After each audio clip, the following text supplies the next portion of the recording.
Bismillah. Assalamualaikum warahmatullahi wabarakatuh. Innal hamdalillah nahmaduhu wa nasta'inuhu wa nastaghfiruh wa na'udzu billahi min sururi anfusina wa min sayyiati a'malina. Man yahdihillahu fala mudilla lahu wa man yudlil fala hadiya lahu. Wa asyhadu an la ilaha illallah wahdahu la syarika lah wa asyhadu anna Muhammadan abduhu wa rasuluh. Allahumma salli wa sallim wa barik ala Muhammadin sallallahu alaihi wa ala alihi wa ashabihi wa man tabi'ahum bi ihsanin ila yaumiddin, amma ba'd. Puja dan puji syukur kita panjatkan kehadiran Allah yang telah melimpahkan nikmat kepada kita semua. Dipertemukan kita pada malam ini dalam kondisi sehat walafiat sebagai seorang muslim dan muslimah, berkumpul nikmat sehat dan nikmat iman. Semoga Allah Jalla wa'ala memberikan kita ilmu yang bermanfaat, dimudahkan mengamalkannya, istiqomah di dalamnya hingga datangnya kematian menjemput kita. Semoga salawat dan salam selalu tetap terlimpah kepada junjungan kita baginda Nabi Muhammad bin Abdullah sallallahu alaihi wasallam. Demikian pula untuk keluarga beliau, keturunannya, para sahabatnya dan seluruh pengikutnya hingga tibanya hari kiamat. Ikhwatal iman, a'azzani Allah wa iyyakum. Malam ini kita akan mengkaji satu tema yang berjudul Jangan Dekati Zina. Judul ini sesuai dengan apa yang diperintahkan oleh Allah untuk umat manusia agar jangan melakukan perbuatan zina. Jangankan melakukan, mendekati saja jangan. Didasarkan atas firman Allah Jalla wa'ala dalam surah Al-Isra, surah yang ke-17, yaitu pada ayat yang ke-32. Allah Jalla wa'ala berfirman dalam ayat tersebut, وَلَن تَقْرَبُوا الزِّنَا innahu kana fahishatan wa sa'a sabila. Apa kata Allah Jalla wa Ala? Dan janganlah kamu mendekati zina. Sesungguhnya zina itu adalah suatu perbuatan yang keji dan suatu jalan yang buruk. Ya. Wala taqrabuz zina. Dan jangan kalian mendekati zina. Kenapa? Innahu, sesungguhnya perbuatan zina itu kana fahishatan, merupakan perbuatan keji, wasa asabila, dan merupakan jalan yang buruk. Kalau kita lihat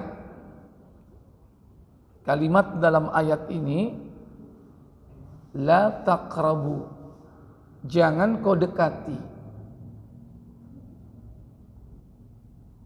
Karakteristik di dalam hukum baik perintah dan larangan yang ada di dalam Al-Quran itu, kalau tidak perintah untuk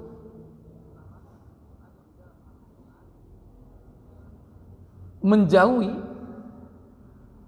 atau perintah jangan dekati. Kalau menjauhi itu contohnya dalam surah Al-Maidah, surah yang kelima ayat 90. Ini berkaitan dengan hal-hal yang diharamkan, larangan-larangan dalam Islam. Itu kalau tidak diperintah menjauhi, larangan itu adalah jangan dekati. Al-Maidah ayat 90, Allah katakan, Ya ayyuhalladzina amanu innamal khamru wal maisiru wal ansabu wal azlam rijsun min amalis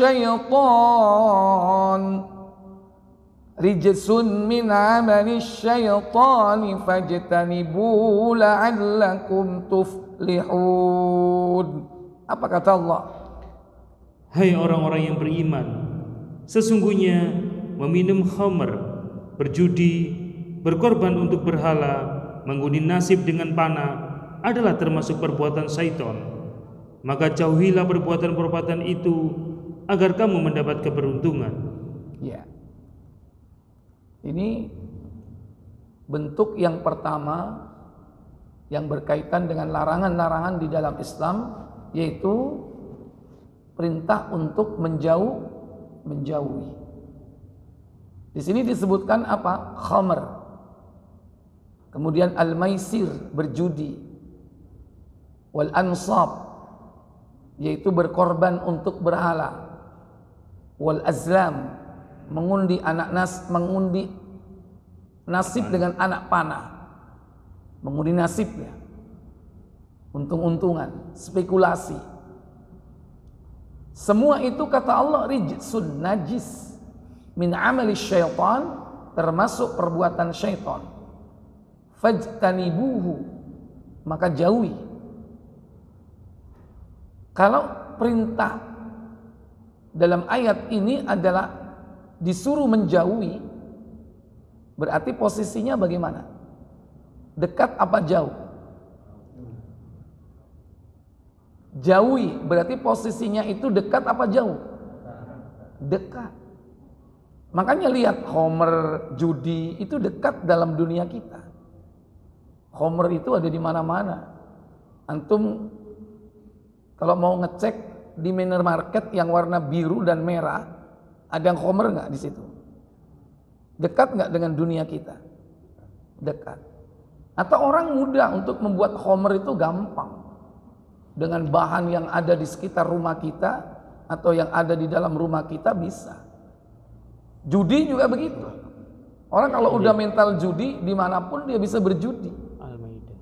Plat nomor ganjil genap bisa jadi judi. Apapun bisa jadi judi. Dekat dengan dunia kita. Bahkan di zaman seperti kita sekarang ini mudah untuk ikutan judi tanpa diketahui orang. Karena dia bisa mampir di gadget-gadget kita. Makanya ada istilah judi online. Jadi dekat dengan dunia kita.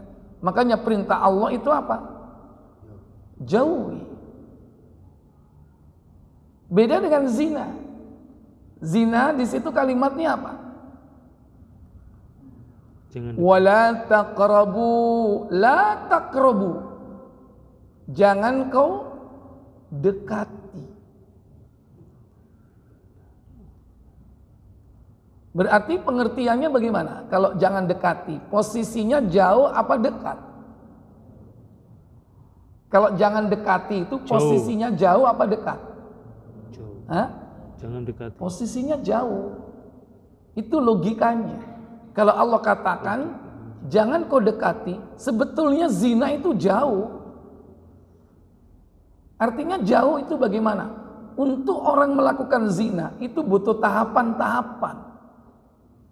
Kalau sampai terjadi perzinaan, itu berarti tahapan itu sudah dilalui. Berarti memang niat banget gitu. Udah niat banget. Karena secara naluriah manusia itu tidak pengen apa yang dilakukan dari perbuatan dosa itu tidak diketahui oleh orang. Tidak pengen diketahui.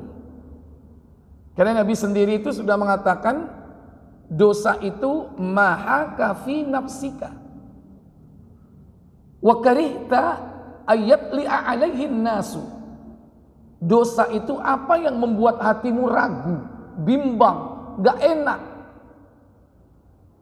wa karihta, dan kau tidak suka, ayyab li'a alaihin nasu, manusia mengetahuinya, kau nggak suka. Dan itulah definisi daripada dosa, al-ithmu. Apa yang membuat hatimu bimbang, ragu, nggak enak, dan kau tidak suka orang lain melihat. Jadi manusia sudah dibekali oleh Allah radar untuk menjauhi perbuatan maksiat. Karena pasti dia tidak suka orang lain melihatnya. Dan itulah iman yang dibekalkan kepada setiap manusia. Nah, untuk dosa zina ini memang tidak akan begitu saja orang melakukannya tanpa melalui proses. Artinya mendekat kepada perbuatan tersebut. Maka dalam Islam, sifat dari penegakan hukum atau sifat dari ketaatan seorang hamba kepada Allah itu ada yang bersifat preventif, yaitu mencegah. Makanya salah satu kalimatnya adalah jangan dekati. Bapak Ibu, saudara-saudara sekalian yang dirahmati Allah Jalla wa'ala. Kemudian apa yang jangan dekati di sini? Yakni perbuatan zina. Nah, kita harus tahu apa definisi daripada zina itu. Zina adalah melakukan hubungan seksual tanpa diikat dengan tali pernikahan, tanpa diikat dengan akad yang bernama nikah. Makanya ada akdun nikah, akad nikah. Kalau melihat perbuatannya sendiri, yaitu kawin, itu menjadi sunatullah. Karena setiap makhluk hidup yang di situ ada regenerasi, itu pasti ada aktivitas yang namanya kawin. Kawin itu bagian dari sunnatullah. Sunnatullah yang dilakukan oleh makhluk hidup yang berpasang-pasangan. Contoh, kambing, ada jantan, ada betina. Supaya regenerasi maka ada kawin. Sapi, kebo, banyak sekali. Seluruh hewan-hewan itu karena tabiat insting dasarnya adalah untuk regenerasi, maka ada aktivitas yang bernama apa? Kawin. Yaitu hubungan lawan jenis. Yang dari situlah kemudian berkembang biak hewan tersebut. Bahkan ternyata bukan hanya hewan. Ada istilah kawin itu juga pada tumbuh-tumbuhan. Apa kira-kira Pak tumbuh-tumbuhan yang dikawinkan Pak? Salak. Itu di Indonesia. Kalau di Timur Tengah apa? Kurma. Tumbuhan aja kawin. Karena ada jantan, ada betina. Ada putik dan ada benang sari.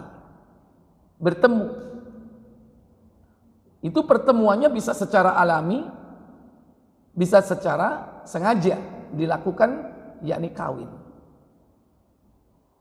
Karena masalahnya hewan tumbuhan ini tidak sebebas geraknya seperti hewan. Beda dengan hewan. Diberikan oleh Allah Jalla wa'ala insting untuk mendekati pasangan hidupnya. Yang jantan dekat betina, yang betina dekat jantan. Maka insting inilah merupakan karunia Allah yang kemudian keduanya bertemu dan melakukan aktivitas yang bernama kawin. Karena Allah bekali makhluk ini dengan apa? Nafsu. Makanya makhluk-makhluk yang memiliki nafsu dia kawin. Selain dari hewan, maka ada yang namanya manusia. Dan juga ada yang namanya jin. Manusia punya nafsu, jin juga punya nafsu. Makanya keduanya juga melakukan aktivitas kawin.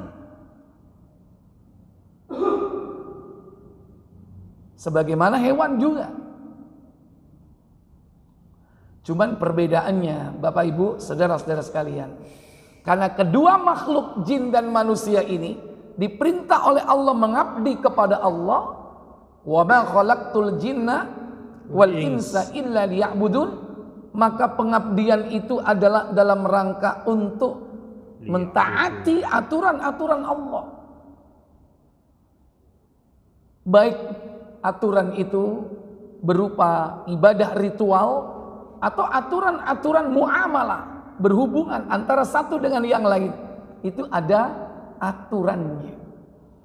Maka aturan main bagi jin dan manusia ketika melangsungkan perkawinan harus diawali dengan akdun nikah, akad nikah. Maka kita bisa membedakan antara nikah dengan kawin. Kalau nikah ada aktivitas di dalamnya, apakah? Kawin. Kalau kawin belum tentu nikah. Karena Allah Jalla Jalaluhu memerintahkan kita ini menikah. Karena dia merupakan akad yang suci, yang mengikat antara laki dan perempuan dalam sebuah lembaga yang bernama perkawinan. Di situ para ulama kemudian merumuskan bahwa syarat sahnya pernikahan itu paling tidak ada 5. Pertama, ada kedua mempelai, yaitu laki dan perempuan. Kalau tidak laki dan perempuan, maka tidak sah. Laki sama laki, perempuan sama perempuan, maka tidak sah. Sekalipun manusia menciptakan aturan hukum yang melegalkan, tapi menurut Allah menyimpang dari fitrah. Yang kedua yaitu adanya wali dari pihak perempuan. Nanti silakan dicari mana yang termasuk di antara wali-wali seorang wanita ketika menikah. Yang ketiga, 2 orang saksi. Yang keempat, adanya mahar. Yang kelima yaitu adanya ijab qabul, serah terima. Kalau 5 ini terpenuhi maka sah. Adapun yang lain-lain itu merupakan adat istiadat atau tradisi atau budaya. Kalau sebelumnya mengirim hantaran dan sebagainya, itu tradisi. Tapi jika terpenuhi 5 perkara ini, maka sah pernikahannya. Nah, aktivitas hubungan laki dan perempuan, khususnya ketika dia melakukan jima, kemudian diikat dengan tali pernikahan, maka aktivitas inilah yang termasuk di antara sunnatullah dan sunnah Rasulullah. Sunnatullah didasarkan atas firman Allah dalam surah An-Nisa ayat pertama.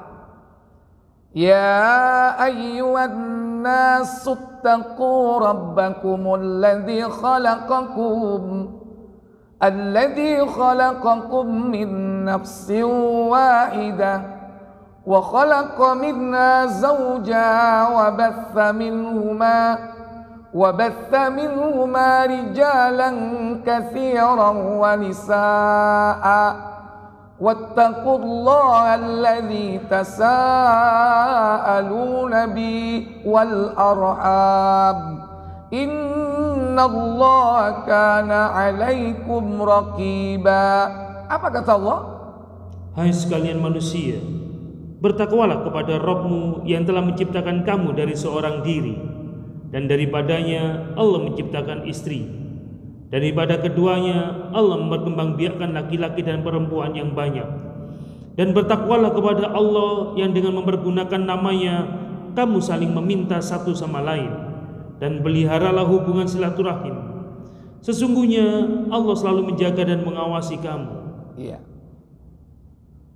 Allah memanggil seluruh manusia, tidak khusus untuk orang-orang beriman saja. Kata Allah, ya ayyuhan nas, wahai manusia, ittaqu rabbakum, bertakwalah kalian kepada Allah, alladzi khalaqakum, yang telah menciptakan kalian, min nafsin wahidah, dari jiwa yang satu, yaitu Adam. Wa khalaqa minha zawjaha, dan dari Adam Allah ciptakan zaujaha, pasangan hidupnya.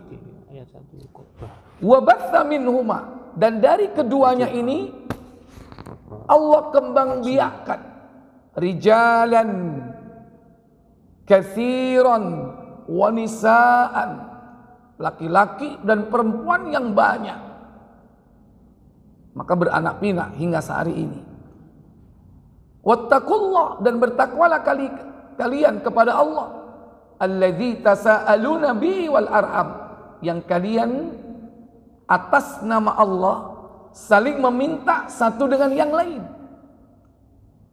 Maka orang mau nikah ada khitbah, disitulah pinangan meminta seorang wanita untuk menjadi istri seorang lelaki, dan semua itu didasarkan atas apa? Nama Allah. Kemudian wal arham, dan juga atas nama Allah itu kalian hendaklah menyambung tali silaturahmi. Bapak Ibu, saudara-saudari sekalian yang dirahmati Allah, ini merupakan sunnatullah, bahwa manusia itu harus kawin, dan kawinnya diikat dengan akdun nikah. Maka aktivitas yang ada di dalam lembaga perkawinan itu, atau yang diikat dengan pernikahan itu, diridhoi oleh Allah tabaraka wa ta'ala, karena dia merupakan sunnatullah. Yang kedua, sunnah Rasul, karena Nabi SAW pernah didatangi, atau pernah Nabi mendatangi sahabat yang mengatakan, aku tidak akan pernah nikah sepanjang hidupku, dan aku tidak akan pernah tidur di malam hari, dan aku akan berpuasa sepanjang tahun. Maka Nabi mengatakan, ingat, kalian tidak akan mampu. Aku kadang berpuasa juga berbuka. Aku sholat malam tapi aku juga tidur. Dan aku menikah, memiliki banyak istri.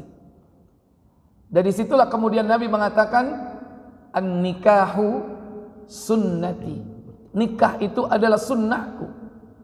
Faman raghiba an sunnati falaysa minni, maka siapa yang tidak suka dengan sunnahku, maka dia bukan golonganku.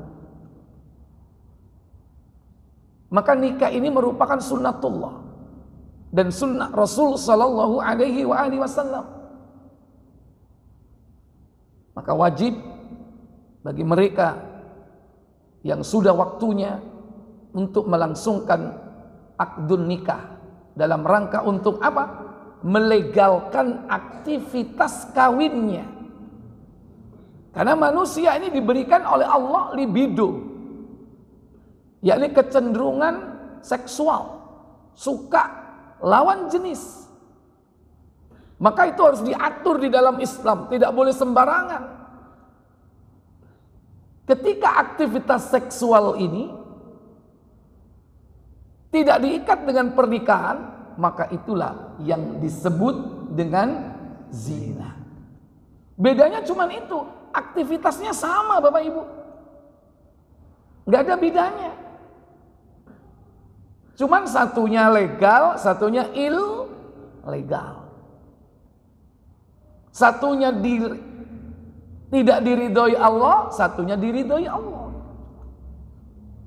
Cuman bedanya dengan akad tadi itu.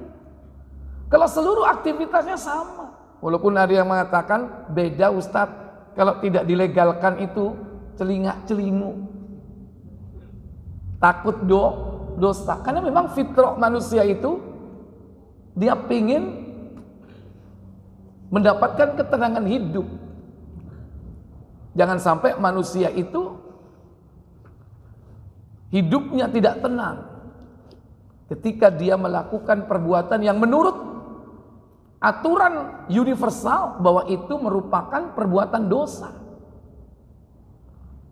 Bapak Ibu, saudara-saudara sekalian yang dirahmati Allah. Zina adalah merupakan dosa besar yang muncul jauh sebelum munculnya kesyirikan. Kalau kita urut dosa itu, yang pertama muncul adalah apa?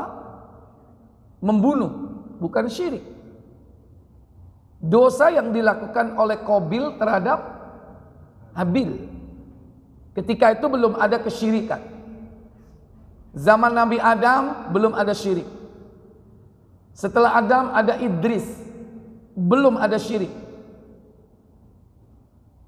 Tapi membunuh sudah ada. Kesyirikan itu muncul di zaman Nabi Nuh. Tapi kesyirikan ini munculnya tahap ketiga. Setelah apa? Setelah perzinaan. Jadi kalau diurut, membunuh, berzina, baru syirik. Syirik di zaman Nuh. Adapun zina itu masa antara Nabi Idris dan Nuh. Masa antara Idris dan Nuh itu 1000 tahun. Idris, Nuh 1000 tahun. Di atasnya berapa tahun? Yang jelas Adam sampai Nuh itu 10 generasi. 10 generasi. Di sini ada Idris sampai Nuh 1000 tahun. Nah, di tengah-tengah sinilah munculnya dosa zina. Gara-gara apa Bapak Ibu? Tahu?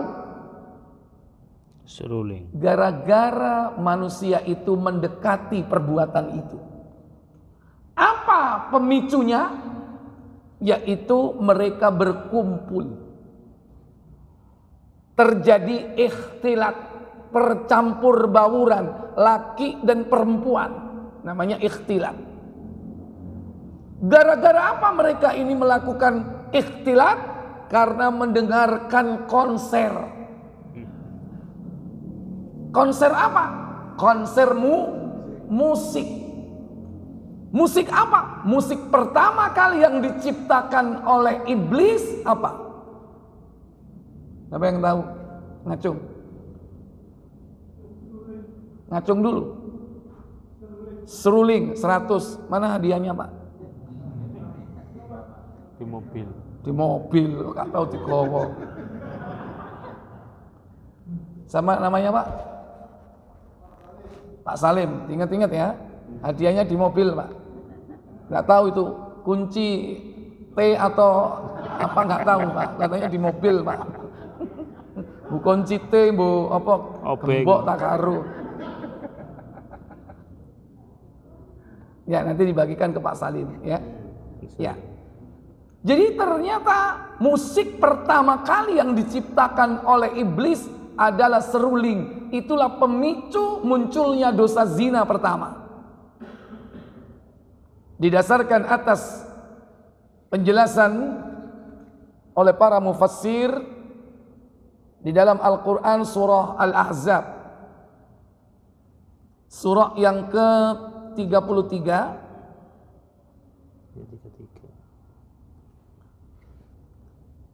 yaitu pada ayat yang ke-33. Ini nomor cantik. Kata Allah Jalla wa'ala, وقرن في بيوتكن ولا تبرجن تبرج الجاهلية الأولى وأقمنا الصلاة وآتينا الزكاة وأطعنا الله ورسوله إنما يريد الله ليذهب عنكم الرجس أهل البيت ويطهركم تطهيرا. Apa kata Allah? Dan hendaklah kamu tetap di rumahmu, dan janganlah kamu berhias dan bertingkah laku seperti orang-orang jahiliyah yang dahulu, dan dirikanlah sholat, tunaikanlah zakat, dan taatilah Allah dan Rasulnya. Sesungguhnya Allah bermaksud tidak menghilangkan dosa dari kamu, hai ahlul bait, dan membersihkan kamu sebersih-bersihnya. Penjelasan itu yakni ada pada statement Allah dalam ayat ini, wala tabarrajna tabarrujal jahiliyatil ula. Baik, silakan baca lengkap, enggak apa-apa tafsirnya.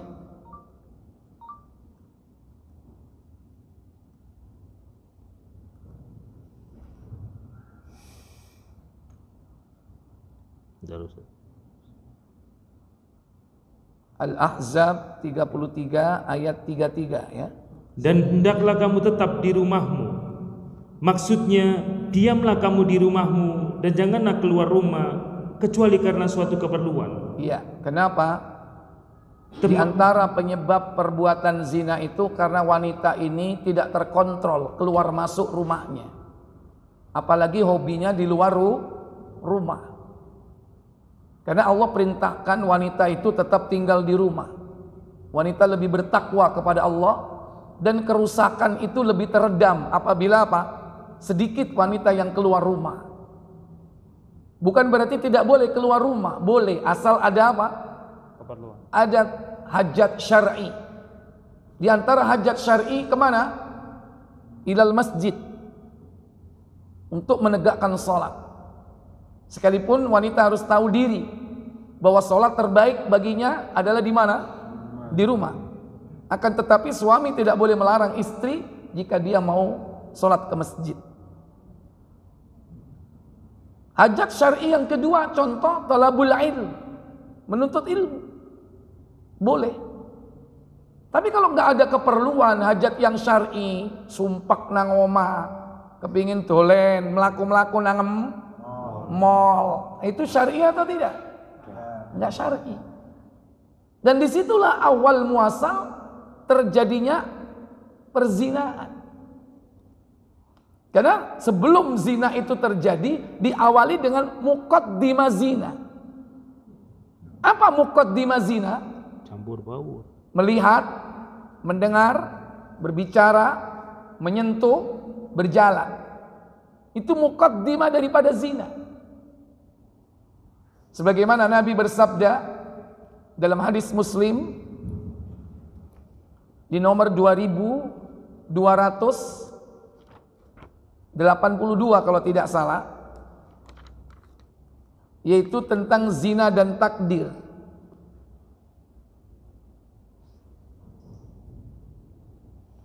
Dari Abu Hurairah radhiyallahu an, dari Nabi sallallahu alaihi wasallam, beliau bersabda,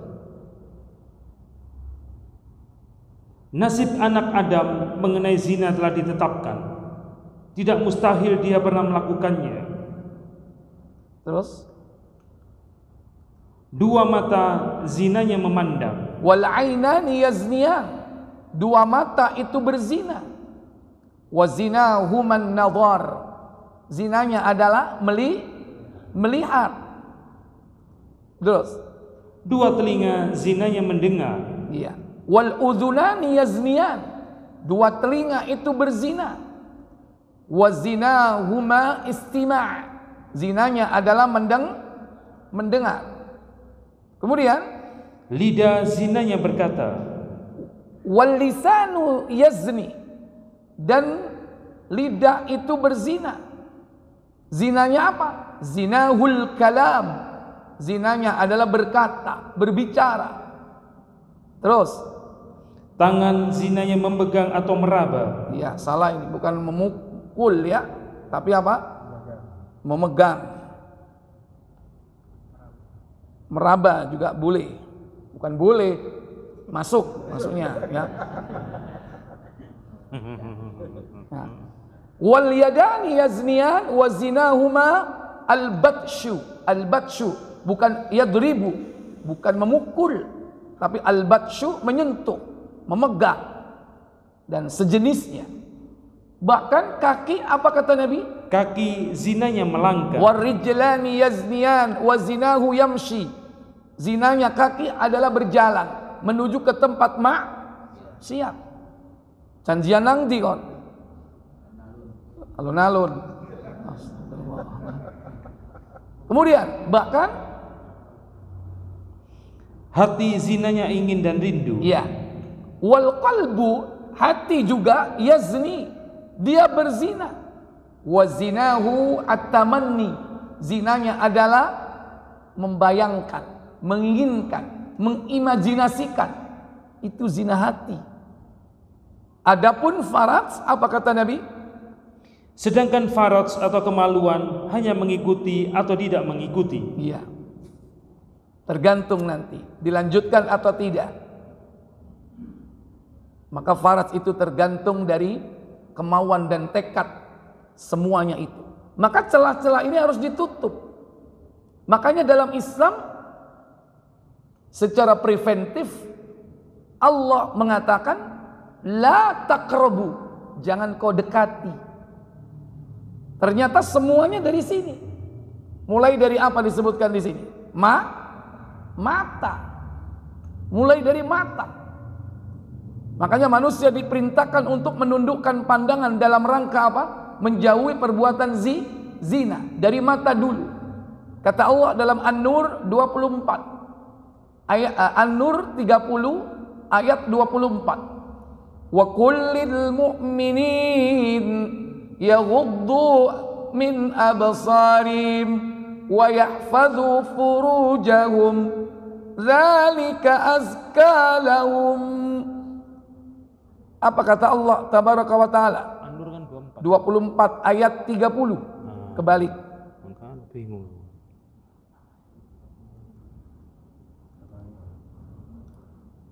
Katakanlah kepada orang laki-laki yang beriman, apa katanya? hendaklah mereka menahan pandangannya, Yaghuddu min absarihim, dan memelihara kemaluannya. Yang demikian itu adalah lebih suci bagi mereka. Sesungguhnya Allah Maha mengetahui apa yang mereka perbuat. Iya. Yang disebutkan dalam ayat ini dua instrumen. Kata Allah, wa kullil mu'minin, katakan kepada orang-orang mukmin, yaghuddu min absarihim, hendaklah dia menundukkan apa? Pandangannya. Instrumennya apa? Apa instrumennya? Mata. Wa yahfadhu furujahum, dan memelihara kemaluannya. Instrumennya apa? Ya faraj, kemaluan. Makanya kejahatan seksual itu berawal dari mana? Dari mata. Dari mata turun ke hati, ke situ. Salah. Makanya sebelum ke situ dipotong di tengah jalan. Di mana? Hati. Kenapa? Nabi mengatakan at-taqwa hahuna, menunjuk sebanyak 3 kali. Takwa itu letaknya di sini. Belum turun ke bawah, hatinya diteguhkan untuk Allah. Karena mata ini, Pak, ini awal dari kejahatan seksual itu dari mata. Seandainya, maaf, orang-orang ditakdirkan semuanya buta, kira-kira doli ada nggak ya? Halo? Semuanya buta, ya kan? Tutup. Karena nggak bisa melihat red sofa. Ruah Ustaz. Carimu kan? Kan buta semua, ireng kabeh kan, nggak kelihatan. awalnya jadi mata. Saya tinggi, red sofa. Ya, Bapak Ibu, saudara-saudari sekalian yang dirahmati Allah Jalla wa'ala. Nah, dosa pertama zina ini terjadi antara Idris dan Nuh. Gara-gara apa? Iblis ini melihat peluang besar. Kenapa demikian? Pada masa itu mereka ada tinggal di gunung dan sebagian tinggal di pantai. Nah, yang di gunung itu laki-lakinya ganteng, perempuannya jelek. Sebaliknya yang di pantai laki-lakinya jelek, perempuannya cantik. Dan itu bukan hanya dulu ya. Sekarang kan juga ada yang tinggal di gunung dan juga tinggal di mana? Di pantai. Nah, diterangkan dalam tafsir, iblis ini membuat tipu daya agar laki-laki gunung yang ganteng ini ketemu wanita cantik yang hidup di pantai. Maka dia punya ide brilian. Apa ide briliannya? Silakan baca, lanjutkan tafsirnya.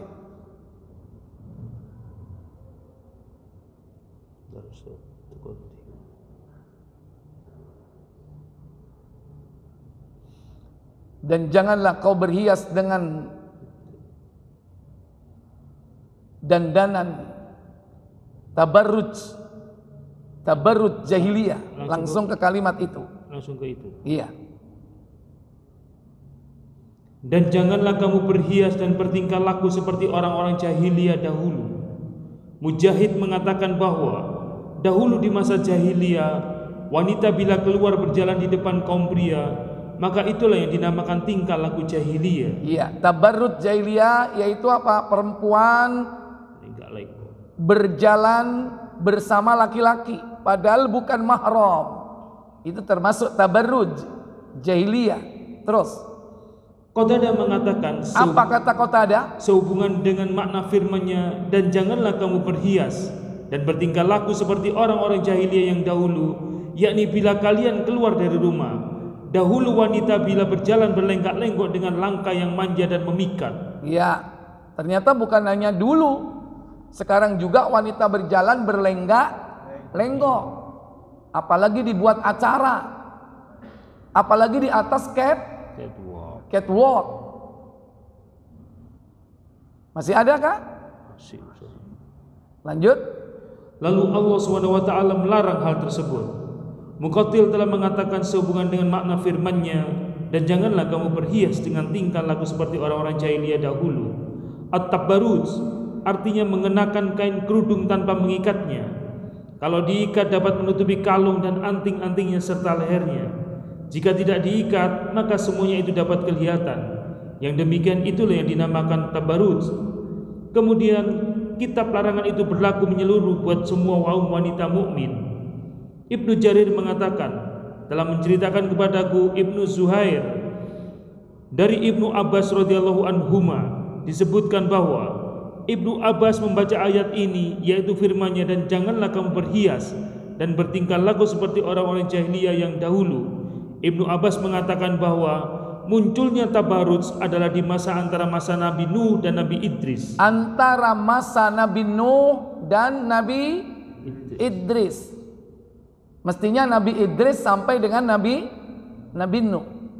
Karena lebih dulu Idris baru Nuh. Terus lamanya kurang lebih 1000 tahun. Lamanya berapa tahun antara Idris dan Nuh? 1000 tahun. Iya. Alfasana, 1000 tahun. Lumayan nggak? Lama itu. Kemudian itulah permulaannya.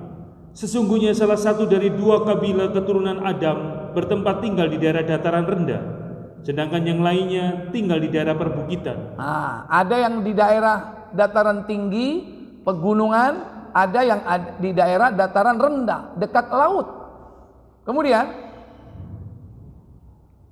tersebutlah bahwa kaum pria orang-orang yang tinggal di daerah pegunungan terkenal dengan ketampanannya, sedangkan kaum wanitanya tidak cantik. Iya, kenapa? Karena yang bekerja di gunung itu banyak perempuan.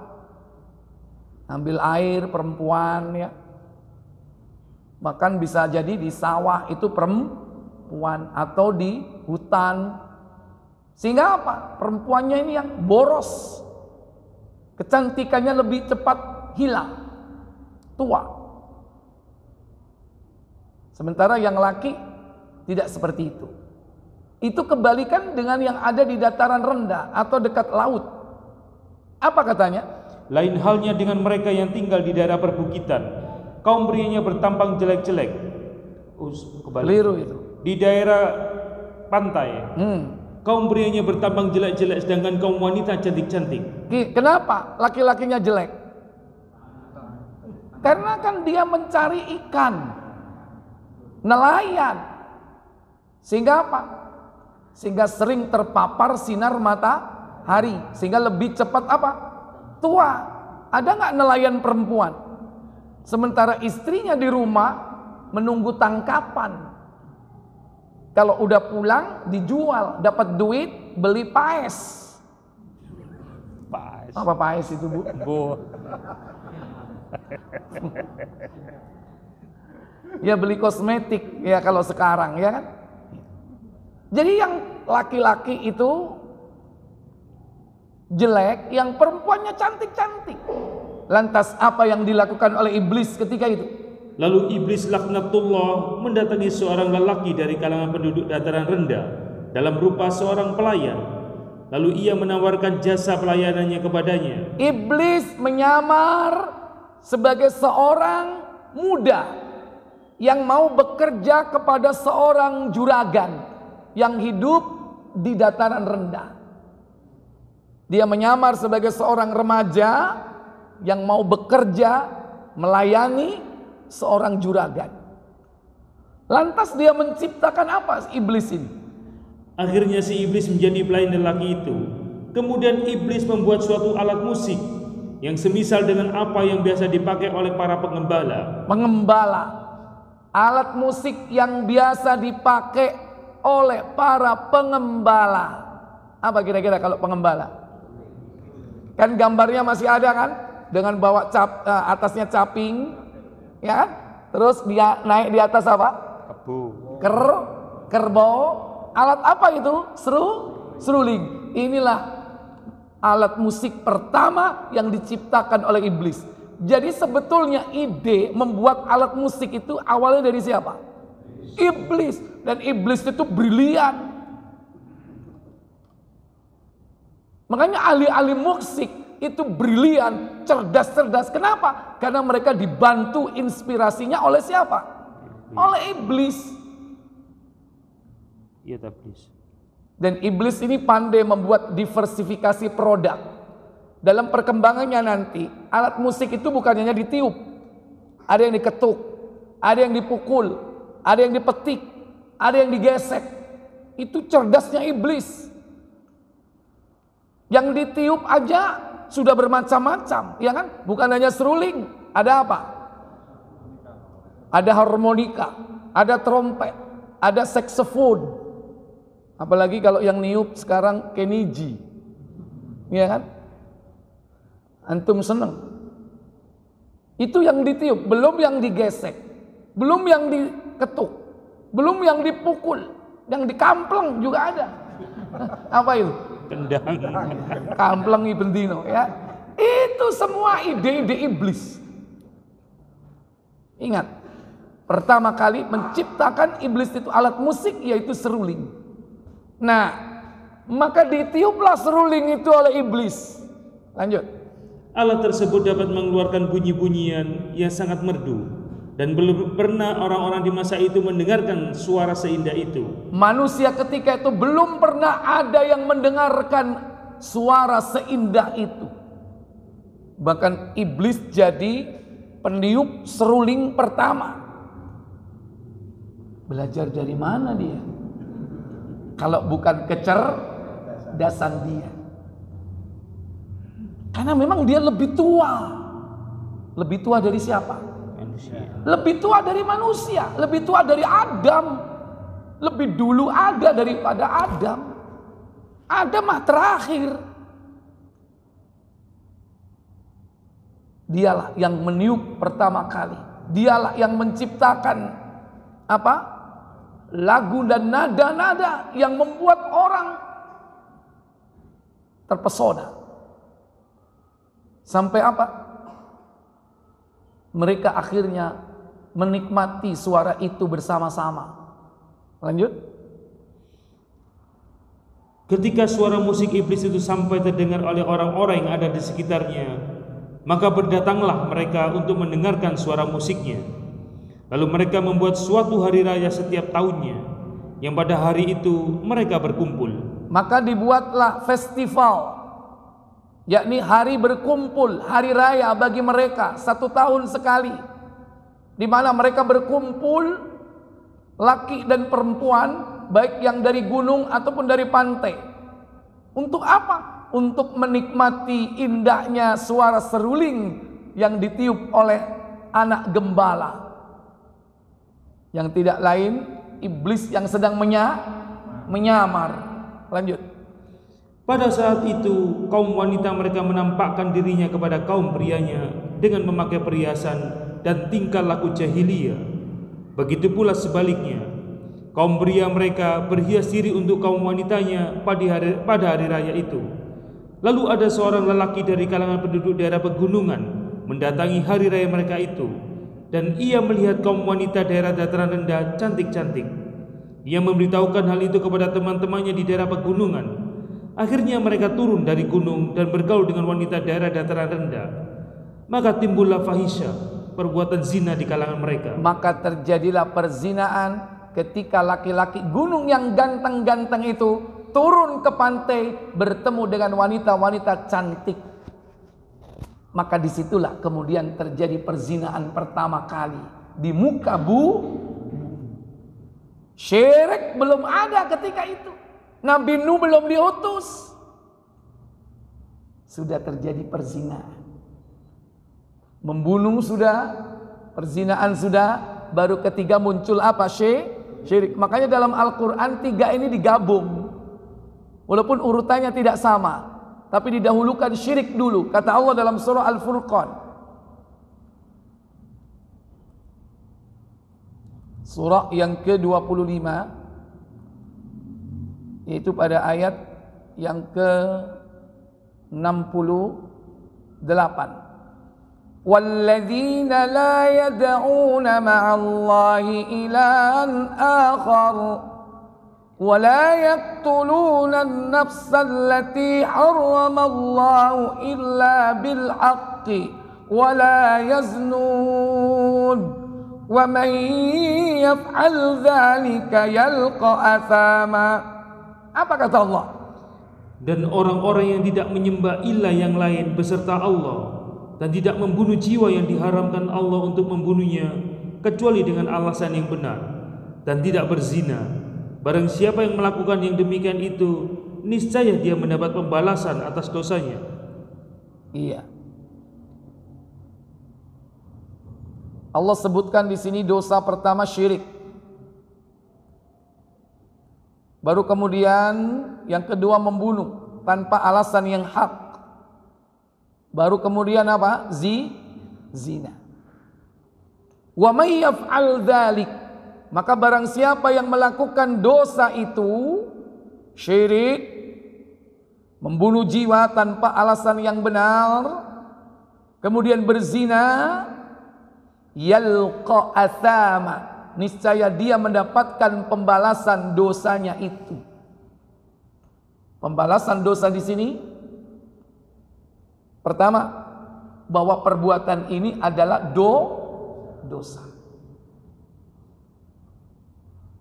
Maka sejak saat itu ditetapkan bahwa perzinaan ini merupakan dosa besar, karena dampaknya luar biasa. Bukan hanya rusaknya tatanan hidup masyarakat, tapi juga rusaknya nasab keturunan.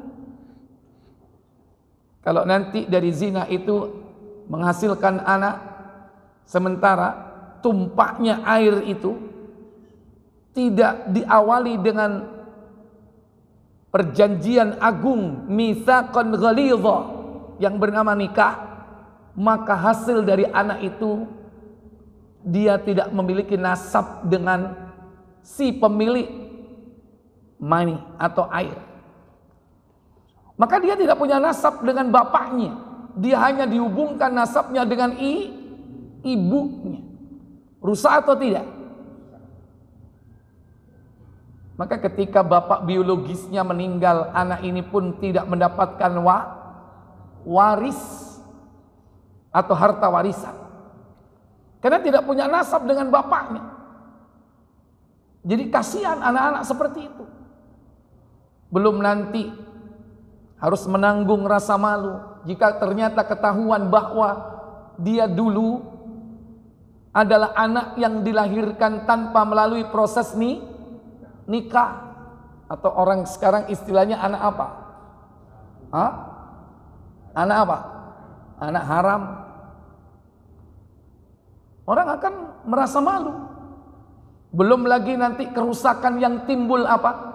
Ketika ada orang yang mengaku sebagai walinya, lantas dia berani-beraninya menikahkan yang bukan anaknya itu. Walaupun anak biologis, tapi bukan anak secara syar'i. Kira-kira boleh nggak dia menikahkan?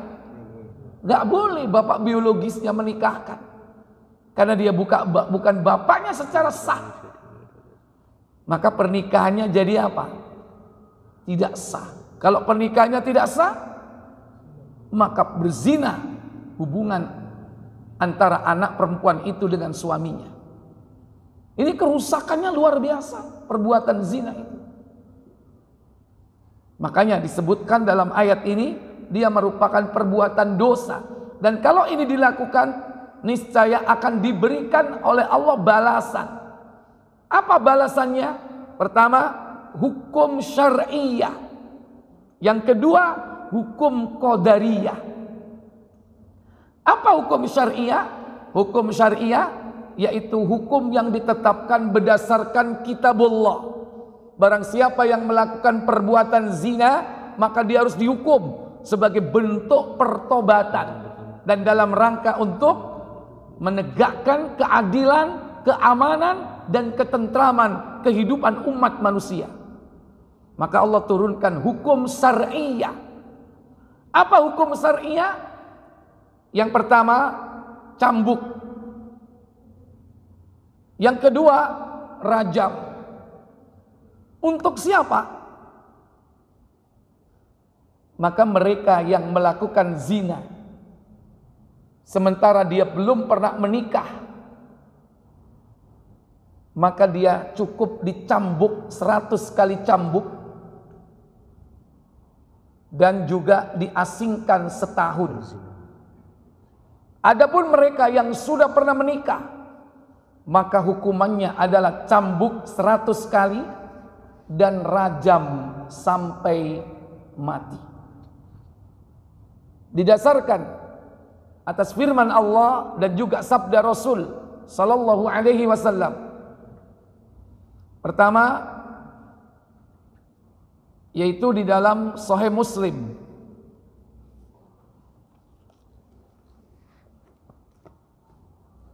di nomor 1673 insyaallah.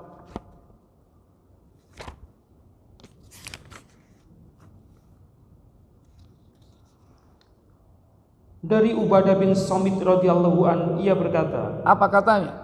Rasulullah SAW bersabda, apa sabda beliau sallallahu alaihi wasallam? Laksanakanlah hukumku, Khudu anni, laksanakanlah hukumku. Khudu anni. Sesungguhnya Allah telah menetapkan hukum bagi mereka yang berzina. Apabila bujang dan gadis sama-sama belum nikah, hukumannya deras 100 kali. Al-bikru bil bikri, perjaka dan perawan yang belum pernah menikah, kalau dia melakukan perbuatan zina, maka hukumannya adalah apa? Jaldu mi'atin, didera dicambuk sebanyak 100 kali. Wa nafyu sanah, dan diasingkan, dipenjara selama setahun. Ini yang belum pernah menikah. Akan tetapi yang sudah pernah menikah, apabila janda dan duda sama-sama sudah nikah, yang berzina hukumannya deras 100 kali dan rajam sampai mati. iya. Wathayyibu bithayyib, adapun duda dan janda, artinya dia sudah pernah menikah, namanya muhson. Baik ketika itu punya istri, ataupun yang perempuan punya suami, atau tidak punya suami. Artinya dia sudah pernah menikah. Berarti dia termasuk kategori zina muhson. Maka hukumannya adalah jaldu mi'atin, didera 100 kali, warojam, dan dirajam sampai mati. Biasanya nggak perlu dicambuk 100 kali, langsung diapain? Dirajam. Sebetulnya dua-duanya ini ada hukuman apa dulu? Dua-duanya, baik ghairu muhsan ataupun muhsan, baik yang belum nikah ataupun yang sudah nikah. Dalam hadis ini dua-duanya ada hukuman apa yang sama? Cambuk. Yang membedakan di sini kalau perjaka, perawan belum pernah menikah, setelah itu diasingkan setahun. Beda kalau sudah pernah menikah, maka tidak ada ampun, harus sampai mati. Makanya di dalam Al-Quran cuman disebutkan apa? Cuman disebutkan cambuk sebanyak 100 kali. Coba di surah An-Nur, surah 24.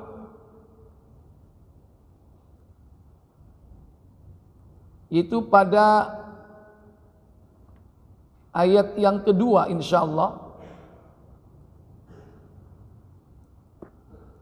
Az-zaniyatu waz-zani fajlidu kulla wahidin minhuma mi'ata jaldah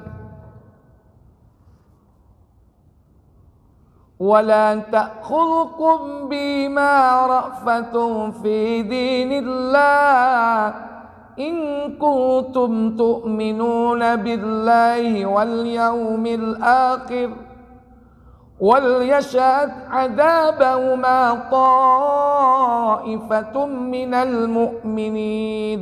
Apa kata Allah? Perempuan yang berzina dan laki-laki yang berzina, maka deralah tiap-tiap seorang dari keduanya 100 kali dera. Nah, ini sama kan? Baik yang muhsan atau ghairu muhsan, dicambuk 100 kali. Jangankan dirajam, Pak, dicambuk aja kelenger enggak, Pak? Halo? Iya. Ya apa dicoba ping 10 sih? Hah? Ambek teneba. Dan dalam menegakkan hukum Allah ini, dicambuk ini, didera ini, kalau dia sudah pingsan, dihentikan, Pak. Nanti dilanjutkan kurang berapa? Duduk peng selawe, kelenger, digetno terus, mati, Pak. Nggak boleh. Kita belum punya pengalaman ya, menerapkan hukum Allah ini. Dan ini hukum syariah.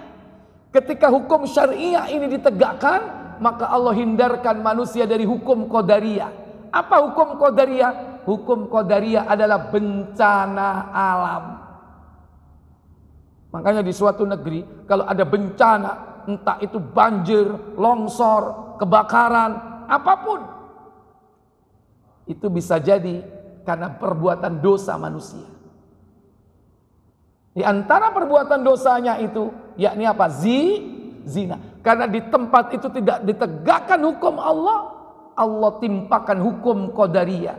Ketika hukum syariah tidak dilaksanakan, maka Allah akan turunkan azab bencana yang kalau kena bukan pilih-pilih. Kalau hukum syariah hanya yang berdosa yang kena, tapi kalau hukum qadariyah yang tidak ikut-ikutan kena enggak? Habis. Kena semua. Itu bahayanya Bapak Ibu Saudara-saudara sekalian, kalau perzinaan itu merajalela di suatu negeri, Allah timpakan azab di tempat itu. Dan zina itu disebut dengan apa? Dengan perbuatan fahsya, yaitu keji. Dan kalau kekejian itu sudah merata di mana-mana, maka Allah turunkan azab qadariyah kalau tidak ditegakkan hukum syariah. Apa di antaranya azab qadariyah? Yaitu Allah turunkan wabah penyakit. Didasarkan atas sabda Nabi, buka Sahih Ibnu Majah 3262.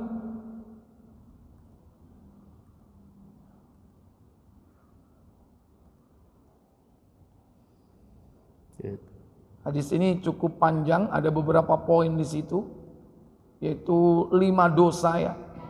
Tapi kita ambil poinnya, yaitu apa? Ketika perbuatan keji merajalela. Silakan. Dari Abdullah bin Umar radhiyallahu anhuma, ia berkata, pernah Rasulullah SAW mendatangi kami lalu bersabda. Apa sabda beliau SAW? Wahai para muhajirin sekalian, ada 5 perkara bila kalian diuji dengannya, dan aku berlindung kepada Allah dari kalian untuk mengalaminya. Perkara-perkara itu adalah, tidaklah perbuatan keji akan muncul pada suatu kaum hingga mereka melakukannya terang-terangan, melainkan akan menyebar wabah penyakit di antara mereka dan kelaparan yang belum pernah terjadi terhadap para pendahulu mereka. Iya. Tidaklah perbuatan keji lam tazhar al-fahisha, yang perbuatan keji itu muncul terang-terangan, dilakukan di tempat umum atau sudah merajalela di mana-mana, illa fasha fihi mutta'ud, maka Allah akan timpakan kepada mereka apa? Ta'ud, wabah penyakit di antara mereka. Dan juga apa? Kelaparan yang belum pernah terjadi terhadap para pendahulu mereka. Hati-hati. Ini salah satu di antara bentuk, yakni hukum qadariyah. Ketika hukum syariah itu tidak ditegakkan di negeri kaum muslimin. Adapun di negeri kafir, Pak, bukan jadi ukuran. Lho iku nang gone barat iku, Amerika, Eropa, zina udah merajalela tapi kok nggak kena adab. Ingat, mereka diberi waktu, kenikmatan di dunia sampai puas. Karena berdasarkan hadis bahwa hidup mereka di dunia ini bagaikan surga. Makanya apa? Dipending dulu azabnya. Kata Nabi, ad-dunya sijnul mu'min wa jannatul kafir.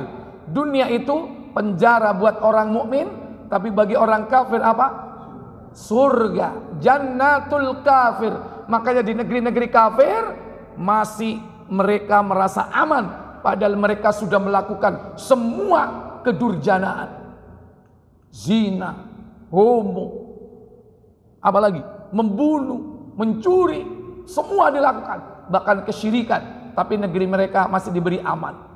Itu tidak lain istidraj. Diberi tapi dimurkai. Diberi keamanan, ketenangan, tapi hakikatnya Allah murka. Tapi setelah dia mati, saat itulah dimulai azab yang pedih. Mulai dari alam kubur sampai kelak di akhir zaman, yaitu kehidupan akhirat. Ikhwatal iman, a'azzani Allah wa iyyakum. Maka hukum qadariyah bagi pelaku zina, hukum syariah bagi pelaku zina, yaitu dia harus apa? Jaldu mi'atin, dijilid, dicambuk sebanyak 100 kali dera. Adapun bagi mereka yang sudah pernah menikah, ditambah lagi dengan rojam, yaitu dirajam sampai mati. Ikhwatal iman, aizak. A'azzani Allah wa iyyakum. Kalau sekiranya di dunia ini tidak ditegakkan hukum Allah, yaitu hukum apa? Syariah. Lantas dia sampai mati selamat.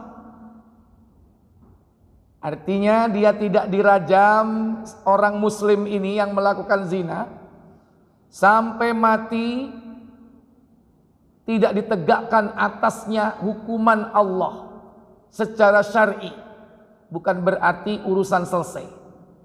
Kenapa?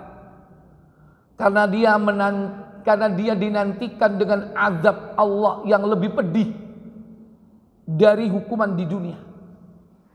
Apa itu? Yang pertama, di alam barzah. Yang kedua, di alam akhirat. Kalau di alam barzah, Allah sebutkan dalam hadis bahwa mereka akan dibakar di tungku api bersama-sama, dikumpulkan seluruh pezina, laki dan perempuan di dalam tungku api. Didasarkan atas hadis Bukhari nomor 712 KBC.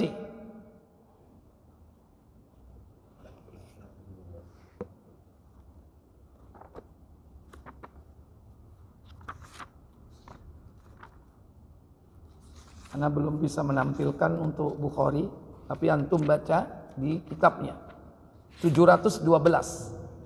Nabi SAW pernah menceritakan mimpi beliau ketika diajak oleh dua orang yang wajah rupanya seperti kaum Nabi Musa, yaitu Bani Israel. Beliau diajak pergi ke negeri suci, Baitul Maqdis. Dalam perjalanan inilah Nabi diberikan apa? Gambaran, tamsil, siksa kubur. Ada 4 siksa kubur yang disebutkan di situ. Apa bentuk siksanya dan apa sebab dia disiksa? Silakan. Dari Samurat bin Jundab radhiyallahu an, ia berkata, pada suatu ketika setelah sholat, Nabi SAW menghadapkan mukanya kepada kami lalu bersabda, siapa di antara kamu yang bermimpi semalam? Kata Samurah, siapa yang bermimpi? Diceritakannya mimpinya itu kepada beliau. Kata beliau, Masya Allah. Kemudian pada suatu hari beliau bertanya pula, adakah di antara kamu yang bermimpi semalam? Jawab kami, tidak. Kata beliau SAW, tetapi aku bermimpi semalam. 2 orang laki-laki datang kepadaku, lalu keduanya memegang tanganku dan membawaku ke negeri suci, yaitu Yerusalem. Di sana aku melihat seorang sedang duduk dan seorang lagi berdiri dengan sepotong besi berkait atau berkalut di tangannya. Para sahabat kami dari Musa menceritakan, laki-laki itu memasukkan kalut ke pipinya sampai ke kudung. Kemudian ditusuknya pula pipinya yang sebelah seperti itu juga, sehingga kedua pipinya itu bertemu. Kemudian pipinya itu kembali pula seperti biasa. Begitulah perbuatan itu dilakukannya berulang-ulang. Aku bertanya, apakah ini? Keduanya menjawab, teruslah berjalan. Maka kami berjalan terus hingga bertemu dengan seorang laki-laki yang sedang tidur, yaitu sedang tidur terlentang, dan seorang lagi berdiri dekat kepalanya memegang sebuah batu. Maka dilemparnya kepala orang yang tidur dengan batu itu lalu pecah, dan batu terpelanting. Si laki-laki itu pergi mengambil batunya, tetapi belum sampai ia kembali ke tempatnya semula, kepala yang patah tadi telah kembali seperti biasa. Perbuatan semacam itu dilakukannya terus-menerus. Siapa ini? Tanyaku. Jawabnya, teruslah berjalan. Kami terus berjalan dan bertemu dengan sebuah lubang semacam tungku. Di atasnya sempit dan di bawahnya lapang, dan di dalamnya api bernyala-nyala. Waktu mereka dekat ke api yang terus naik ke atas, mereka hampir terlempar keluar, dan apabila api padam, mereka jatuh ke bawah. Di dalamnya ada kaum pria dan wanita telanjang. Aku bertanya, siapa pula ini? Sautnya, berjalanlah terus. Terus. Kami berjalan terus hingga sampai ke sebuah sungai darah. Seorang laki-laki berdiri di tengah sungai itu, Dan di pinggirnya ada pula seorang laki-laki memegang batu. Apabila orang yang di dalam sungai hendak keluar, ia dilempar mulutnya oleh orang yang memegang batu di pinggir sungai, dan batu pelempar yang memantul dapat ditangkap kembali oleh si pelempar. Demikianlah seterusnya, tiap kali orang yang dalam sungai hendak keluar, dilempar orang mulutnya dan ia kembali ke tempatnya semula. Tanyaku, siapa pula itu? Jawabnya, teruslah berjalan. Kami berjalan terus hingga sampai di sebuah kebun yang menghijau. Baik, cukup. Kemudian, jadi di situ ada berapa bentuk siksa. Pertama yang ditusuk pipinya tembus sampai ke tengkuk. Kemudian dipecah kepalanya. Kemudian dibakar di tungku. Kemudian selanjutnya yaitu berenang-renang di sungai darah. Jadi dimulai dari sini.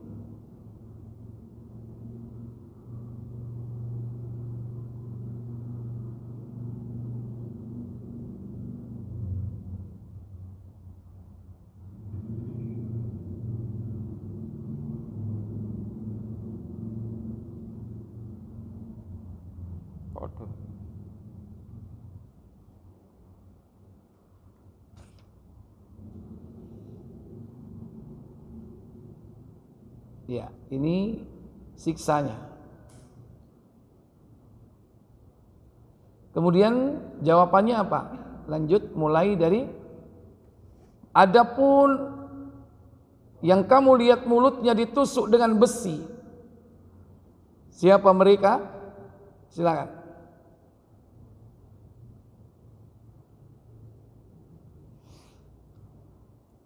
Kataku, telah tuan-tuan bawa aku keliling malam ini. Sekarang ceritakanlah kepadaku apa yang telah kulihat sejak tadi. Jawab keduanya, ya, baiklah. Adapun orang yang menusuk pipinya ialah orang pembohong, pendusta, orang yang berbohong, sehingga ia menceritakan kebohongan lantas diterima orang dan tersiar kemana-mana. Tersiar kemana-mana sampai ke ufuk. Kalau bahasa kita sekarang viral. Terus begitulah ia diperlakukan sampai hari kiamat. yang kedua, orang yang Tuhan lihat kepalanya pecah dilempar dengan batu ialah orang yang diajarkan Allah kepadanya Al-Quran.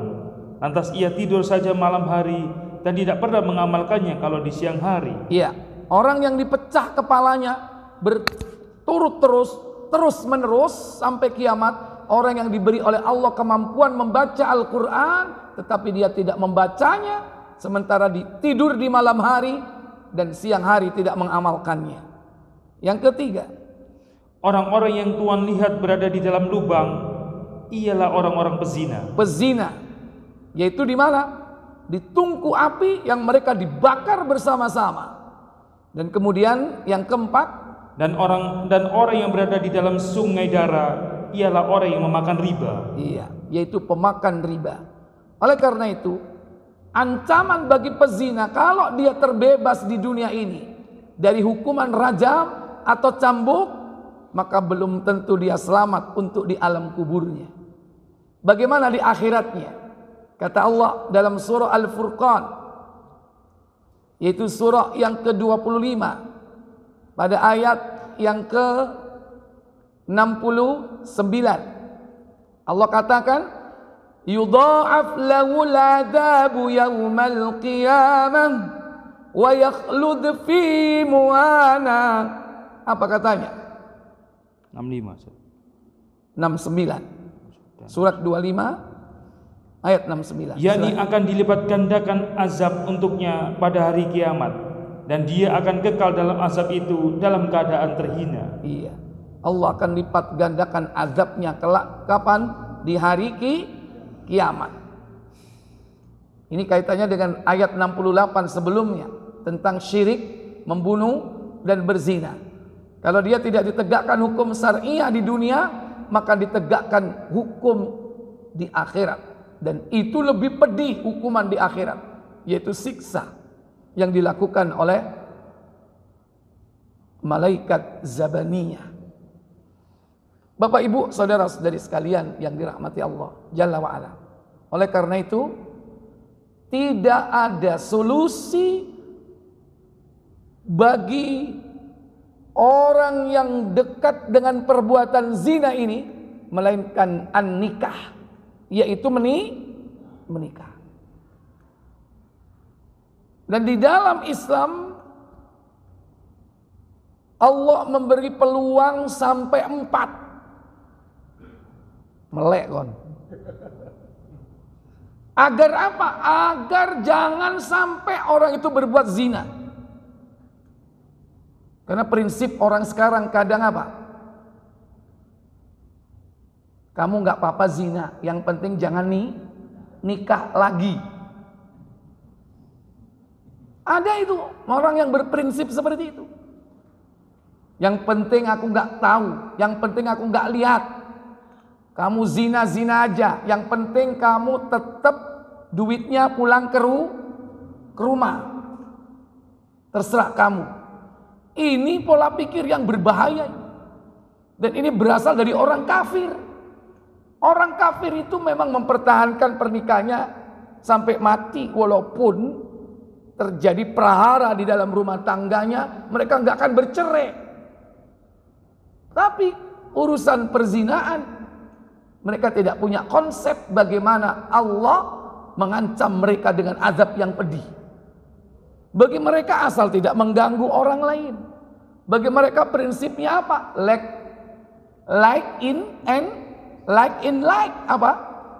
Keliru Arab ngomong lock and lock gitu. Boleh lock on lock lah boleh bila ada banyak. Asal suka sama suka. Hati-hati.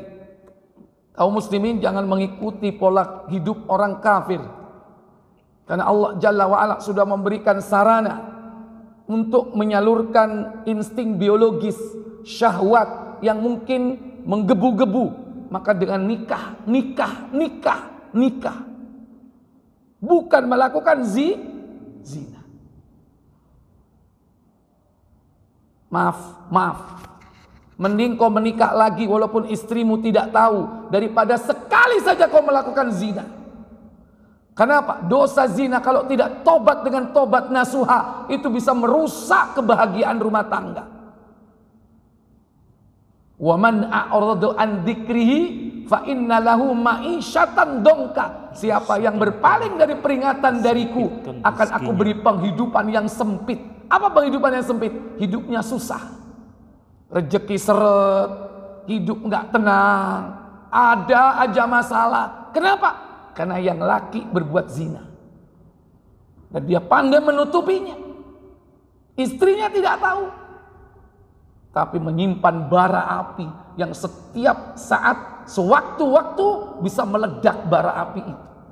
Apalagi dia merajalela dalam perbuatan zinanya itu, tidak mau tobat kepada Allah Jalla wa'ala. Cuman kalau antum barangkali tidak siap untuk secara gentle mendidik istri dan menyampaikan kepada istri solusi dari Allah itu, ya antum harus punya mental yang kuat. Harus siap dalam rangka untuk apa? Menghadapi berbagai macam ujian. Daripada antum melakukan dosa zina. Karena ini siksanya luar biasa. Karena di negeri ini tidak ada penegakan hukum syariat. Dan dosa yang satu ini bisa dilakukan dengan mudah di zaman-zaman sekarang ini. Kenapa? Karena memang itu sudah bagian dari tanda kiamat. Min asratis sa'ah. Di antara tanda-tanda kiamat itu apa? Buka Sahih Muslim nomor 64 kalau tidak salah.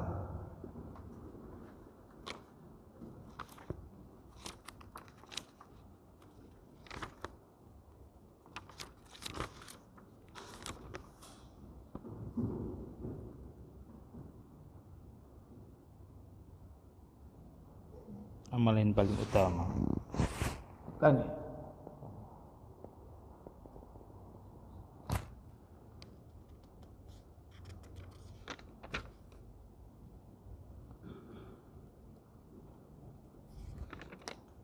Bukhari mungkin ya. 64. Mungkin. KBC. KBC.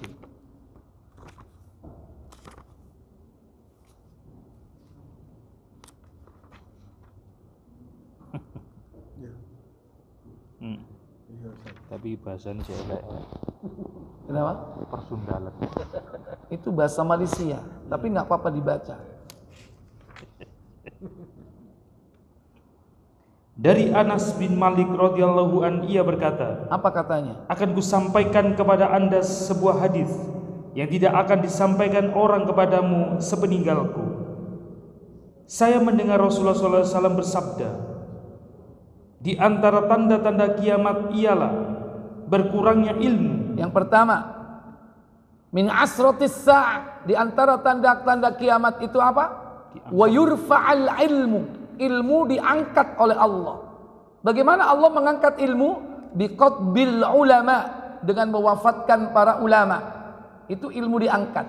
Kalau sudah itu terjadi, yang kedua, meratanya kebodohan. wa yudharul jahlu, kebodohan merata di mana-mana. Artinya banyak orang sudah tidak berpegang teguh kepada agama Allah. Yang ketiga, bercabulnya zina.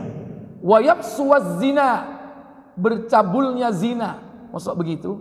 Iya, bahasanya begitu. Bahasanya begitu. Maaf, bahasa Malaysia ya. Ya. Kalau yang lainnya disebutkan gak enak. Yakni apa? Merajalelanya perbuatan zina. Terus? Dan banyak perempuan.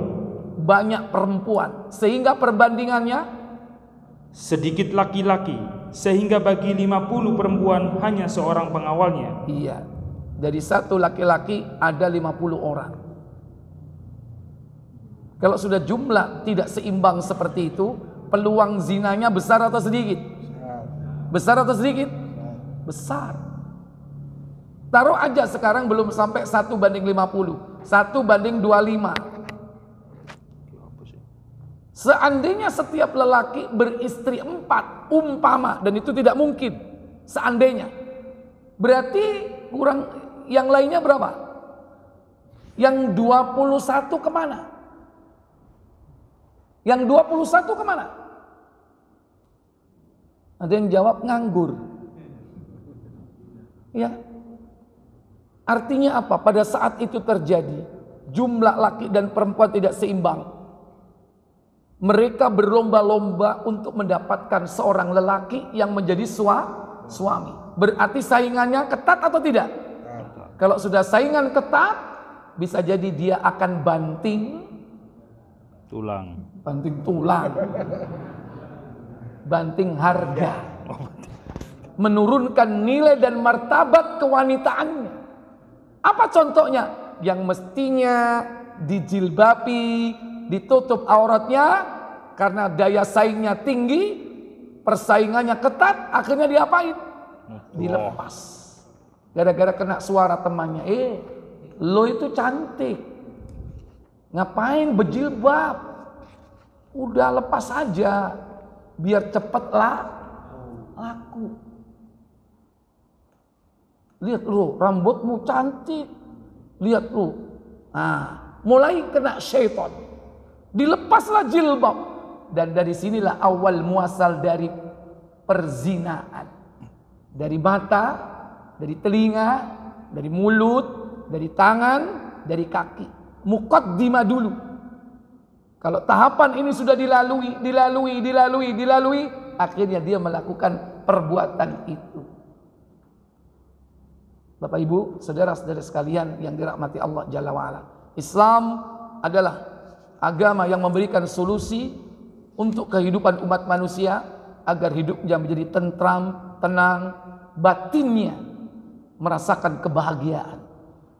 Bukan secara semu, kebahagiaan itu secara fisik atau zahir, tapi batinnya sengsara. Maka Allah menjanjikan dua kebahagiaan, yakni jasmani dan rohani, dunia dan akhirat. Dengan apa? Mentaati Allah, tunduk kepada aturannya, dan menjauhi berbagai macam larangan-larangan yang akan menjerumuskan manusia kepada perbuatan dosa-dosa besar. Di antara dosa besar itu adalah az-zina, perbuatan zina. Bapak Ibu, saudara sekalian, mungkin ini yang bisa saya sampaikan. Masih ada waktu beberapa menit untuk tanya jawab. Saya berikan kesempatan bagi Bapak Ibu untuk bertanya. Silakan. Wa akhiru da'wana walhamdulillahirabbil alamin. Wassalamualaikum warahmatullahi wabarakatuh.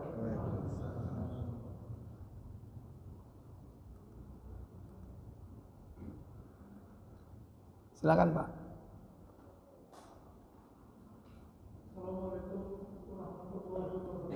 Waalaikumsalam warahmatullahi wabarakatuh. Silakan.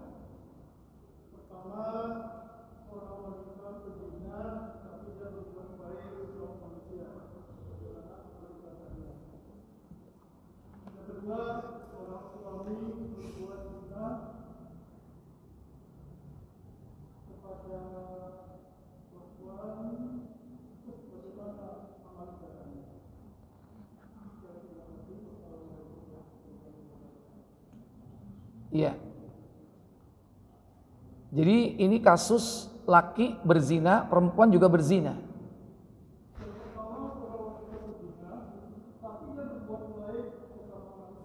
Iya.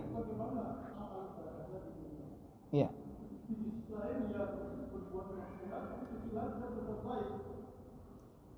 Baik.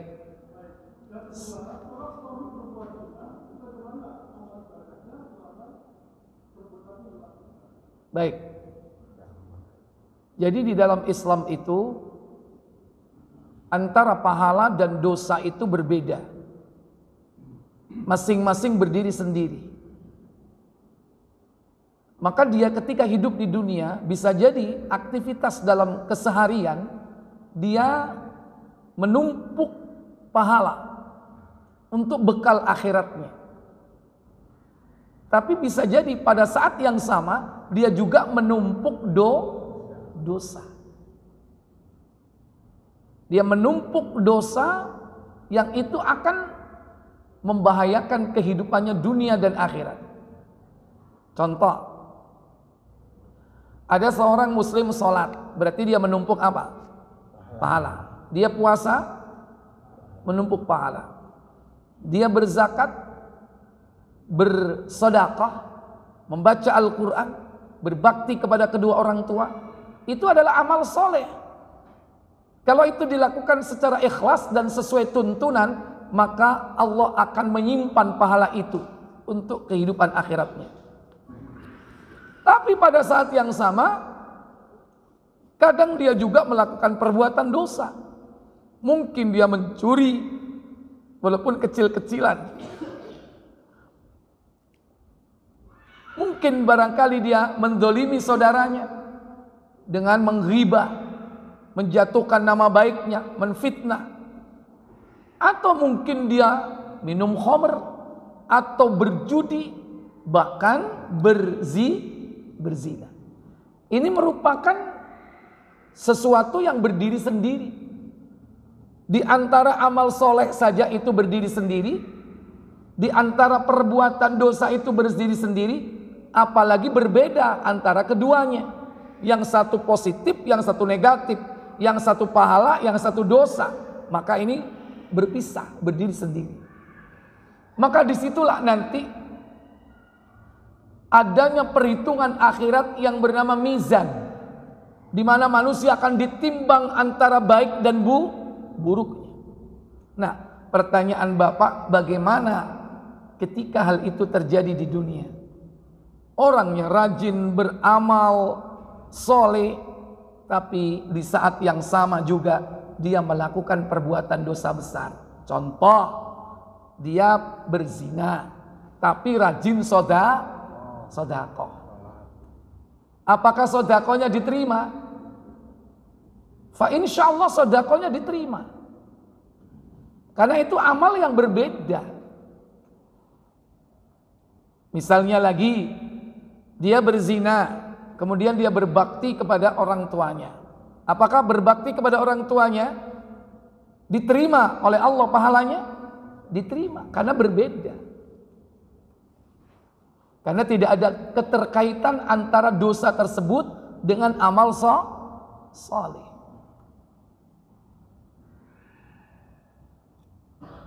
Allah Jalla wa'ala bisa jadi akan melihat bahwa seseorang itu memiliki amal yang banyak. Dan amal yang banyak inilah nanti yang akan ditimbang dengan dosanya. Bahkan ada kalanya amal soleh itu bisa mencegah perbuatan dosa. Contoh, sholat. Kalau ada orang yang berzina, maka bisa jadi suatu saat dia berhenti dari perbuatan zina itu. Kenapa? Karena Allah memudahkannya. Apa sebabnya Allah memudahkan? Karena dia tetap istiqomah menjaga sholatnya. Dan itulah janji Allah dalam surah Al-Ankabut 29. Pada ayat yang ke-45. Allah katakan, Utlu ma uhiya ilaika minal kitab wa aqimis salata inna salata tanha anil fahsya'i wal munkar wa ladhikrullahi akbar wallahu ya'lamu ma tasna'un. Apa kata Allah? Bacalah apa yang telah diwahyukan kepadamu, yaitu Alkitab, yaitu Al-Quran, dan dirikanlah sholat. Sesungguhnya sholat itu mencegah dari perbuatan-perbuatan keji dan mungkar. Dan sesungguhnya mengingat Allah, yaitu sholat adalah lebih besar keutamaannya dari ibadah-ibadah yang lain. Dan Allah mengetahui apa yang kamu kerjakan. Wa aqimis salata, dan tegakkanlah salat. Ini perintah Allah. Kenapa salat? Inna salata tanha anil fahsya. Sesungguhnya salat itu dapat mencegah perbuatan fahsya. Apa? Fahsya? Keji. Kalau kita kembali kepada surah Al-Isra ayat 32, wala taqrabuz zina innahu kana fahisha. Karena zina itu perbuatan keji. Jadi salat itu Pak, salah satu manfaatnya adalah menghindarkan kita dari berbuat keji, berbuat zina. Makanya kalau ada misalnya seorang suami, seorang yang hobi atau pernah berzina, satu yang harus dipegang teguh, terus melaksanakan apa? Sholat 5 waktu, terus jangan bolong. Kenapa? Kekejian itu akan ditutup, dikurangi oleh Allah Jalla wa'ala, sehingga suatu saat bisa jadi dia bertobat dan berhenti, walaupun tidak ditegakkan hukum syar'i, yaitu dicambuk atau dirajam. Mudah-mudahan dia apa? Berhenti. Dan berhenti itu diawali dengan menyesal. Maka itulah bagian dari taubat. Demikian pula sebaliknya. Seorang lelaki melakukan perbuatan itu, bagaimana amalnya? Insya Allah amal itu diterima, amal solehnya diterima selama 2 syarat ini terpenuhi. Pertama, ikhlas karena Allah. Yang kedua, sesuai tuntunan, maka akan diterima. Gak ada kaitannya dengan apa? Perbuatan dosa, khususnya apa? Zina. Gak ada hubungan.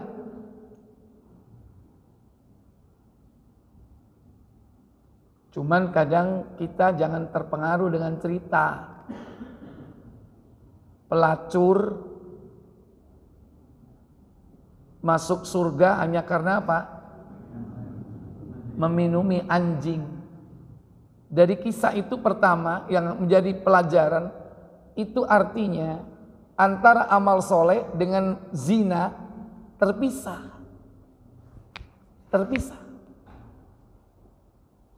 Yang kedua, bahwa surga itu terminal akhir. Artinya selama dia tidak berbuat syirik, sekalipun dia berzina,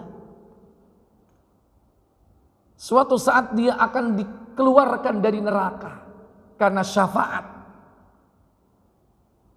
Di antara syafaat itu adalah syafaatul uzma, syafaat dari Rasulullah. Dengan catatan orang itu tidak berbuat syirik.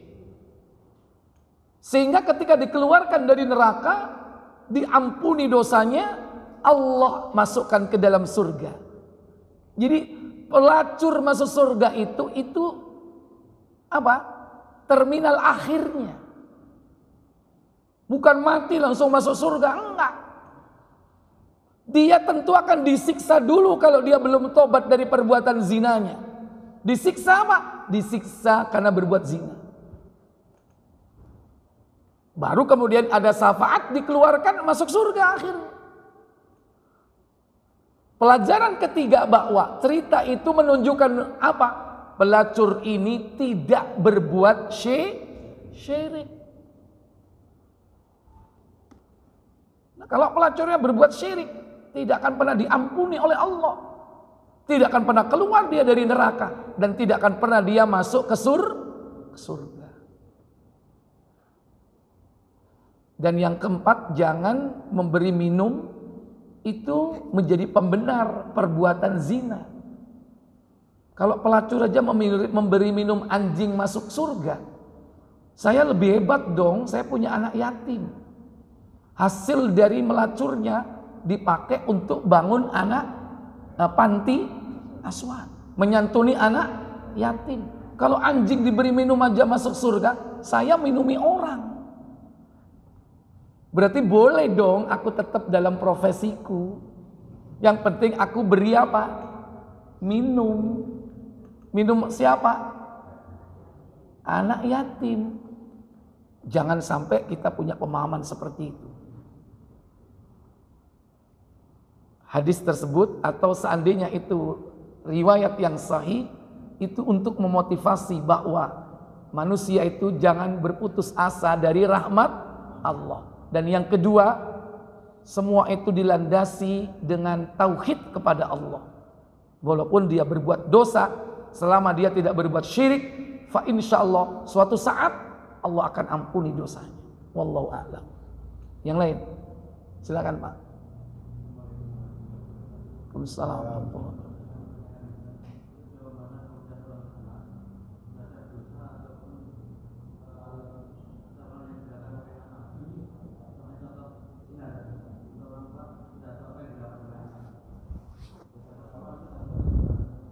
Jadi tanggung jawab orang tua kepada Allah tentang anaknya yang mungkin pernah berzina gitu. Baik. Sekalian Pak, tanya apa tadi?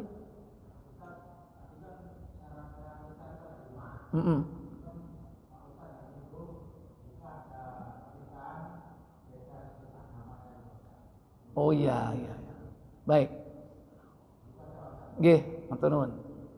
Jadi orang tua itu tetap bertanggung jawab terhadap keluarga, terutama anaknya. Kalau seorang lelaki terhadap istri dan anak-anaknya. Buka Sahih Muslim nomor 1796.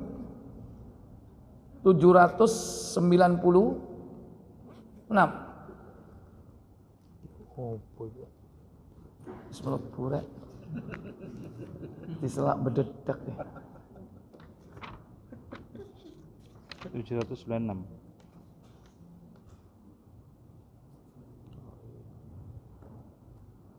Silakan.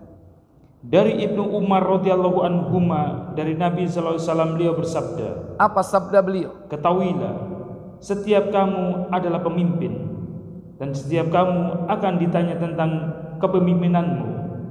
Seorang amir, raja, penguasa atau pembesar yang berkuasa terhadap rakyat akan ditanya tentang kepemimpinannya. Seorang laki-laki adalah pemimpin atas keluarganya, dia akan ditanya tentang kepemimpinannya. Seorang cukup. Warrajul, seorang lelaki, ra'in, dia adalah pemimpin ala ahlihi, atas keluarganya. Wa mas'ulun ar-ra'iyati, dan dia akan diminta pertanggungjawaban atas kepemimpinannya terhadap istri dan anaknya. ketika anaknya melakukan perbuatan zina, maka orang tua ikut bertanggung jawab atau tidak di hadapan Allah kelak? Tanggung jawab atau tidak? Tanggung jawab. Loh Ustaz, saya kan tidak 24 jam memantau mereka. Memang enggak. Memang tidak. Ya. Tapi kenapa kok sampai anak kita berbuat seperti itu? Karena mungkin kita lalai dalam mendidik anak. Loh Ustaz, sudah saya sekolahkan. Mulai dari SD sampai kuliah. Itu kan pendidikan formal. Yang lebih penting pendidikan itu diawali dari apa? Pendidikan informal. Pendidikan di mana? Di dalam keluarga. Dikuatkan dalam keluarga itu iman anak-anak kita. Mungkin selama ini kita lalai. Sampai ada misalnya anak menikah dengan non-muslim, ada nggak itu? Itu karena kelalaian orang tua. Mungkin dulu salah dalam mendidik anak. Kenapa dia mengidolakan orang kafir? Mestinya dia harus benci, nggak boleh mencintai orang kafir. Bagaimana pelajaran tentang al-wala wal bara? Bagaimana loyalitas itu dibangun dan bagaimana kita berlepas diri dari orang kafir? Kok bisa dia mengidolakan orang kafir gitu loh? Kok sampai menjadi suaminya? Itu berarti kita lalai. Nah itu yang harus kita waspadai. Artinya bahwa mendidik anak itu jauh sebelum anak itu hadir di muka bumi ini. Itu sudah dimulai pendidikan terhadap anak. Mulai dari kapan? Mempersiapkan pasangan hidup. Itu berarti sudah mulai mempersiapkan untuk mendidik anak. Siapa pasangan hidup kita? Jangan asal cantik, asal ganteng, asal kaya, asal menarik. Kan jelas dalam Islam itu. Seorang mukmin hitam legam itu lebih baik. Dia budak hitam tapi beriman daripada apa? Seorang wanita cantik putih tapi musyrik. Karena dia mengajak kepada neraka. Sementara mukmin ini Allah itu mengajak kepada surga. Nah itu harus ditanamkan betul. Kemudian termasuk berhati-hati. Jangan lupa berdoa ketika mau melakukan jima. Karena jaminan dari Nabi, siapa yang melakukan doa atau mengucapkan doa itu, anak ini tidak akan bisa diganggu oleh syaitan. Coba dibuka hadis Muslim nomor 1269.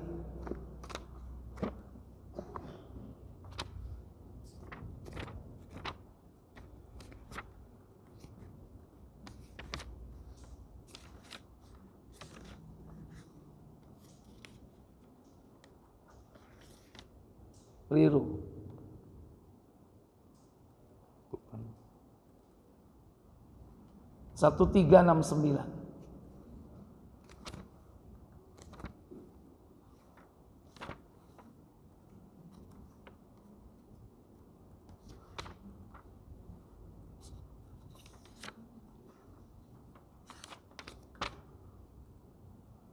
Silakan.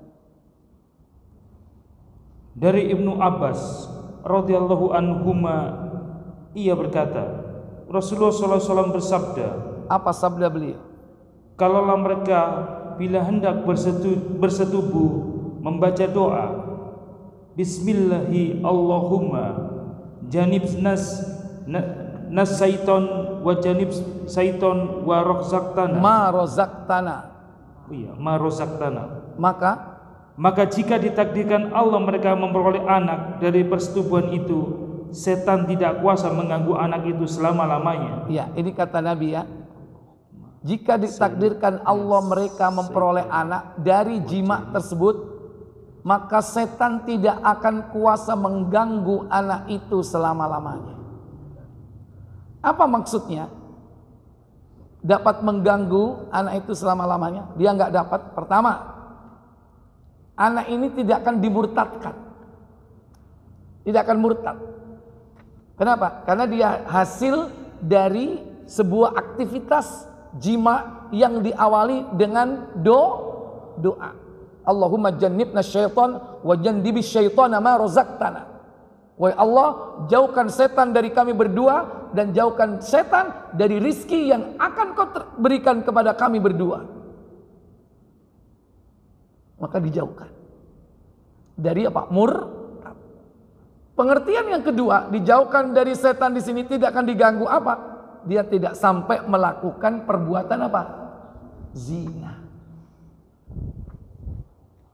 Kalau mungkin dosa-dosa yang lain mungkin masih bujuk, ya, masih apa, ngentit duitnya orang tua. Tapi kalau sampai murtad enggak sampai murtad. Karena dijaga oleh Allah Jalla wa'ala. Atau lebih ketat lagi apa? Yaitu dijauhkan dari berbuat zina.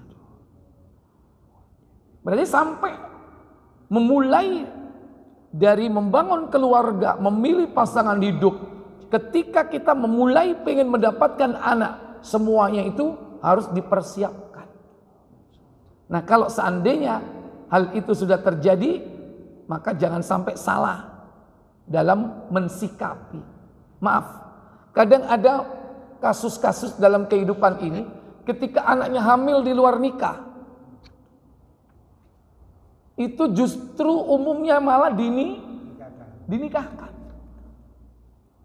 Mestinya ditunggu, karena mayoritas jumhur para ulama melarang menikahkan laki perempuan yang perempuan ini sedang dalam kondisi hamil. Nunggu sampai melahirkan, baru kemudian dinikahkan. Cuman orangnya kan apa? Takut menanggung malu karena aib, sehingga banyak terjadi pernikahan, resepsi, sementara dia sudah apa? Hamil. Ini yang pertama. Yang kedua, ketika anak itu lahir, anak bapaknya atau tidak? Bukan. Dia nggak punya nasab kepada bapaknya, sekalipun dia sudah resmi menikah. Karena setelah hamil di luar nikah, dinikahkan.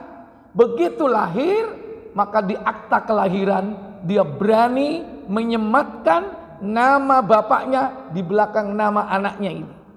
Padahal berhak atau tidak? Tidak berhak, karena itu bukan anaknya. Jangankan menulis, menyebut aja nggak boleh.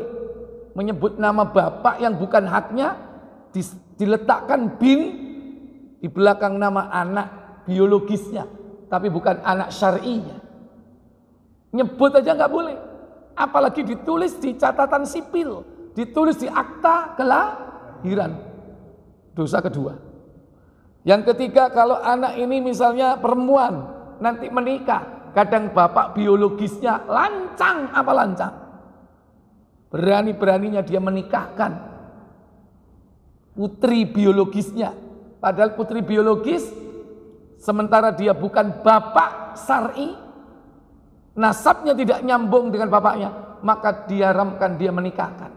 Nggak boleh. Tapi banyak karena orang takut malu, juga malu kepada anak, nanti anaknya ketahuan bahwa bapaknya dulu mungkin dengan ibunya zina dan dia adalah hasil dari perzinahan itu. Karena menanggung malu, akhirnya apa? Ditutup dengan berbuat bohong di hadapan halayak, di hadapan penghulu, di hadapan petugas kantor catatan sipil dan sebagainya. Berarti dosa itu tidak bisa sekali. Dosa itu akan menjadi berulang.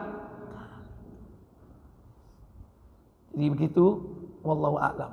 Terakhir pertanyaan Bapak, 5. Yang pertama, 2 mempelai. Syaratnya apa? Laki perempuan. Ditambah yang kedua, harus sama-sama muslim. Satunya muslim, satunya muslimah. Bagaimana dengan menikah dengan orang musyrik? Haram total. Bagaimana dengan ahlul kitab? Khilaf di kalangan ulama. Apa perbedaan mereka? Ada yang mengatakan bahwa ahlul kitab sekarang ini sudah tidak ada. Mereka sudah termasuk kategori apa? musyrik. Melakukan syirik. Makanya apa? Total. Sudah tidak ada lagi boleh menikah beda agama, nggak boleh. Sudah tidak ada lagi peluang untuk itu. Sebagian lagi mengatakan bahwa apa? Oh, ahlul kitab masih ada sekarang. Karena di zaman Nabi pun masih disebut ahlul kitab, walaupun mereka sudah melakukan kekufuran. Sehingga diperbolehkan menikahi ahlul kitab. Siapa ahlul kitab? Yahudi, Nasrani. Tapi Bapak Ibu Saudara sekalian, sekalipun seandainya mengikuti pendapat yang kedua ini, dalam prakteknya keluarga tidak akan mencapai kebahagiaan. Kenapa? Kalau masing-masing mempertahankan, yang satu muslim, yang perempuan tetap misalnya agamanya Yahudi atau Nasrani, kasihan anaknya. Karena kadang anak itu lebih dekat kepada siapa? Ibu. Akhirnya anaknya macam-macam agamanya. Yang satu Yahudi, yang satu Nasrani, satunya Hindu, satunya Buddha, keluarga bineka tunggal ika. Nek cariku keluarga pecel ini kan. Kasihan orang seperti itu, nggak akan dapat bahagia hidupnya di dunia, dan lagi di akhirat dia akan bertanggung jawab. Maka saya cenderung kepada pendapat yang pertama. Sudah tidak ada lagi ya kesempatan untuk menikahi non muslim. Kenapa? Kasihan itu yang muslimah banyak menunggu kehadiran antum. Laopo golek sing liyane itu. Ya. Paling lo kecantikan itu beda tipis. Dan kalau kecantikan itu nanti sudah jadi istri, akan hilang jika dia tidak nurut kepada suami. Ayu nek kaya apa? Nek gak nurut, elek. hilang semua kecantikan. Bener gak Pak? Halo? Iya. Gak percaya sih. Anda udah. Makanya jangan hanya nyari cantik fisik, carilah cantik hatinya. Fa insyaallah akan terrefleksi kecantikan hati menjadi kecantikan fisiknya. Bojoku golek nurut, mangkane masih pesek, sedep rasanya. Kan ngono kan? Iya. Tapi gak bois. Lah, enggak masalah, ya kan? Boiso dewi.